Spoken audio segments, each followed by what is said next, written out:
See it all. Are we on? Oh, goodness sake. Well, good morning. No, good afternoon. It's morning somewhere, isn't it? Yeah, it's morning somewhere. Hey, Killer Bee Nation. We are back in the saddle, or the bee suit, actually.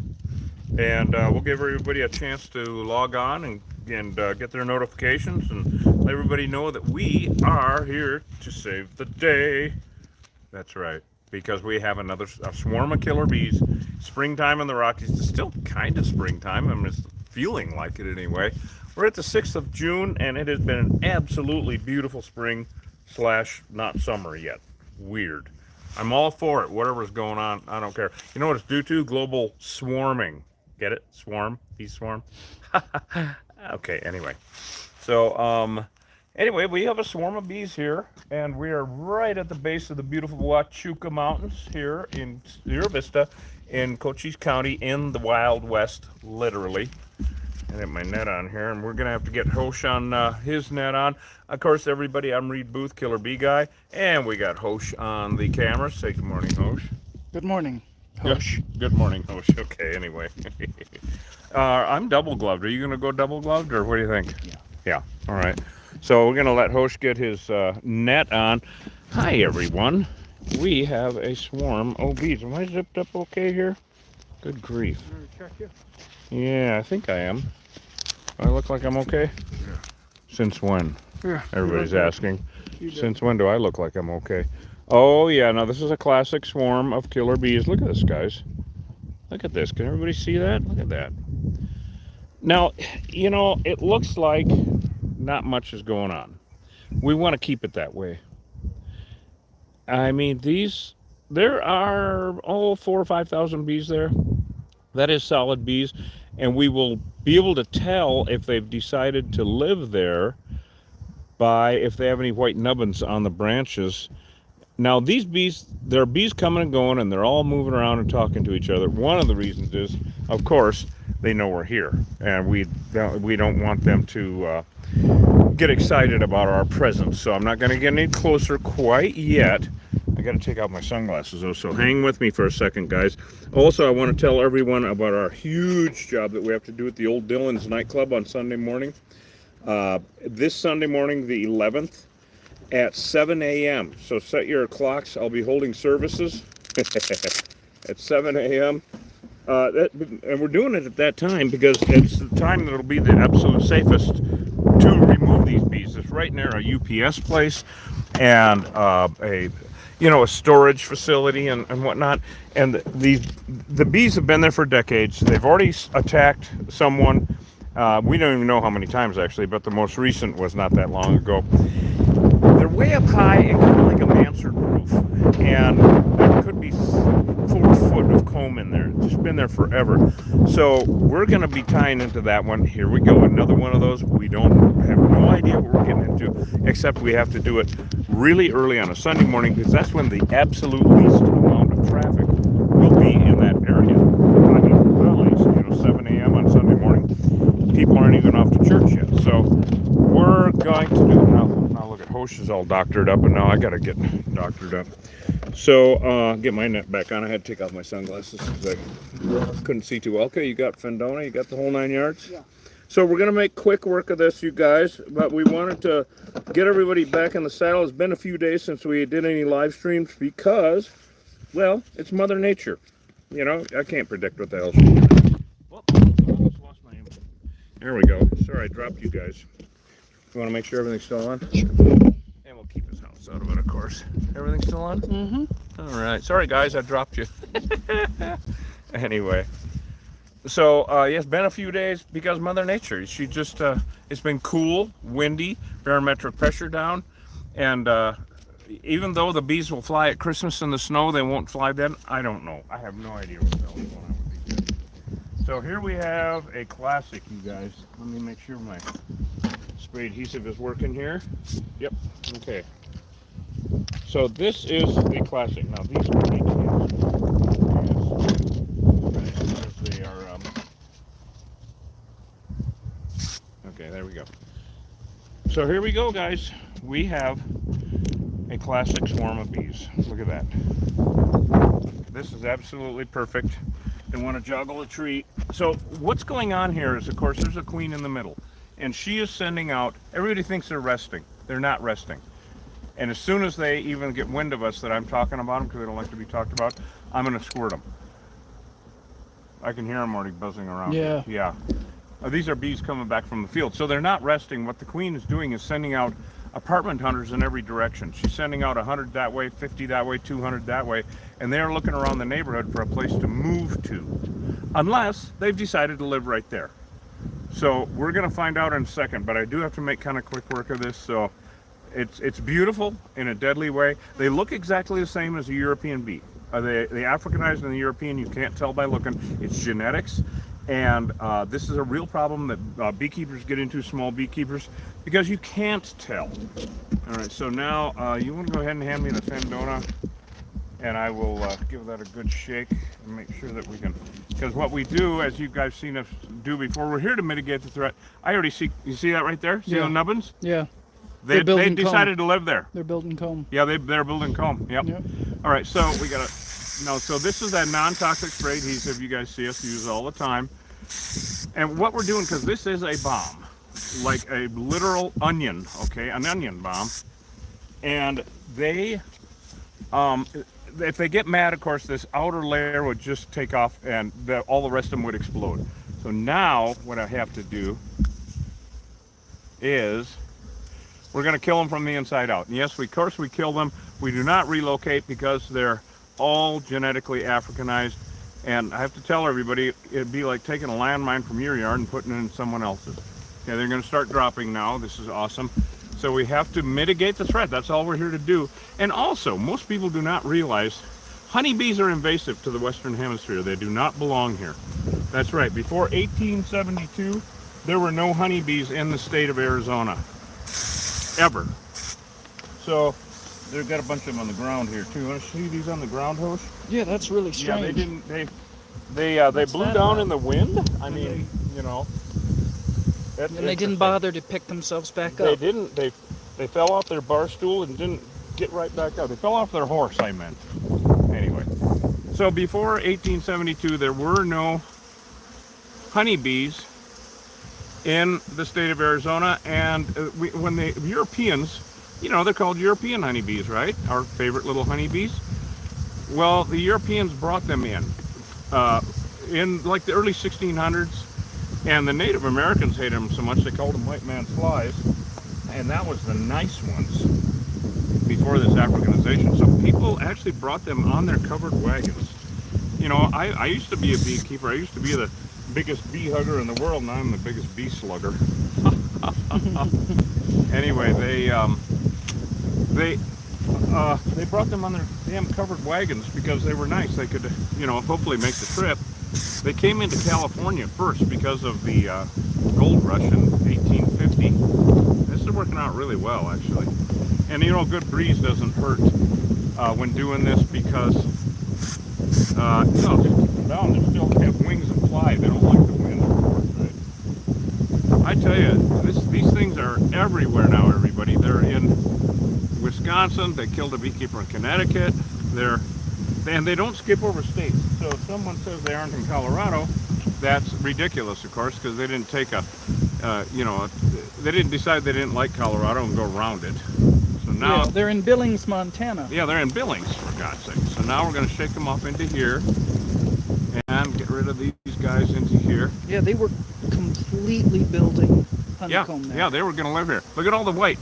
Yeah. You see that? Yeah, crazy. So straight. You know, it used to be, you know, I've been saying for quite a while that it was 50% of the swarms that were removing, they're building comb right on the tree limb. It's 75%, isn't it? It really is. It really is. It's unbelievable. Yeah, it's up 75%. So now these bees on the ground, which I swear to God, there's a whole pile of them here. Yeah. They're gonna get put on.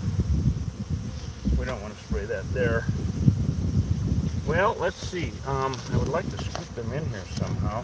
Yeah, you want a shovel? Well, I don't get a shovel on the truck. I don't want to get stung on my finger. You know what? I'm going to do it anyway. I'm double gloved. Yeah. Okay, I have spray adhesive in more. Of course, then the problem is they'll stick to the glove, right? So, and also what's going on up here, I cannot believe, look at all this, all the white nubbins. Yeah, it's wild. They had totally decided to live there. Yeah. All those white nubbins are beeswax. You see that, everyone? See, the beeswax is their 2x4s, is their building materials, is what they, honey is everything to them, of course, honey and pollen. They actually make the beeswax inside of themselves. Isn't that just the weirdest thing? Inside of themselves, they have to eat 7 pounds of honey to make 1 pound of beeswax. It's so weird. It is weird. I've actually watched the process, and it's just too much sci-fi to even talk about. People would think, oh, this can't be real. Yeah. I And mean, when it'd be the equivalent of you chewing on a block of iron in the morning and shitting out nails, for whatever. There's a country song in there somewhere. That is whatever oh my project God, you're doing that up at the is ranch. Awesome. Oh, Actually, you wouldn't shit them out; they'd come out your navel. they come out your navel. That's actually what happens with these things. You're right. So now we're just going to gather these up. We're here to mitigate the threat. So it's really fortuitous that homeowners call when they're at this stage. And like I always tell a homeowner when they, say, well, we have a ball of bees hanging in a tree. And I'm like, well, for an absolutely, horrible situation, it's deadly. There's enough bees there to kill a bunch of horses. It was a swarm just like this that killed Dan Oldfield, our buddy in Sierra Vista a couple of years ago. Yeah. So it's better to nip it in the bud now. For a horrible situation, you have a best case scenario because they're here and not under your damn shed or up in the eaves of the house, right? So anyway, who we got everybody on with us, Hosh? It's been a few days. We do, but I can't see anything because of the glare of the sun. No, it's my personality. Yeah. It's just Yeah. that I know I The should have worn my radiant own light. sunglasses. The reflection, I know. Your visage It's is just horrible. stunning. Visage, Yes. big word for late in the day here. Anyway, yeah, so, yeah, it's just been a little slow on the bee removal front, but, we never know. It's Mother Nature at her finest. Now we're going to let this, we did really good. Actually, I'm going to get out of their flight path, and if anybody has any questions, we're going to take a few minutes while our remnant bees. Now, the bees that are flying around us right now, yeah, let's put the lid on that. The bees that are flying around us right now, they're leftovers of the hive. And they're literally called remnant bees because they're, well, leftovers of the hive. I got this side pretty good. All right. All right. But like I keep saying to everyone, they are like an amputated limb. You can live without your finger, but your finger cannot live without you. And that's what these guys are going to be, the finger. I'm just saying. So look at that, a few of them gathering up already because we got out of the flight path. Right. See them? They're gathering up a little bit. Yep. So before we spray that with the automotive undercoating or pruning seal or whatever we have in hand, it's that black shit in a can that bees hate. Wherever those nubbins are, that smells good. It really does. And so it would attract a new swarm. A new swarm, I've had them come right after I removed one. 10 minutes later, a new swarm moved in. I've seen all sorts of shit in 30 years. So we want to make that so it's unattractive as hell, okay? So we're just going to give it a few minutes. The bees on the ground are all scraped up. Anybody got any questions for us? This is going to be a quick and dirty one. We got to get in and get out. Anybody got any questions for us? Boy, I can't see the screen. Can't see the screen. Yeah. I could make some up for you though. Oh, there, boy. Yeah. Are they in my state? Are they if you're in a state of confusion or despair, yes, they are in your state. Actually, that is a question that we get all the time. Are they in my state? Yes, they are.